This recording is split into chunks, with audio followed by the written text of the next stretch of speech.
To'rt infeksiyani G formasiga analiz topshirishdan qochinglar. Nimaga?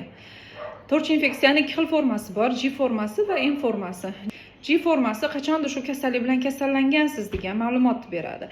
M formasi hozir shu kasallik bilan og'riyapsiz degani. M formasiga topshirganingizda titrlar yuqori chiqsa davolanishi shart.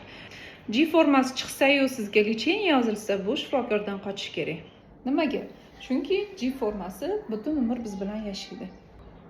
Shuning uchun analiz javobini olganingizda ham normada qancha bo'lishi kerakligi to'g'risida ma'lumot yozilgan. Sizda to'rt infeksiya bor yoki yo'qligini aniq bilish uchun PCR analiz topshirishingizni maslahat beraman. PCR analizda shu infeksiyani o'zi aniqlanadi va unga lecheniya olsangiz bo'ladi.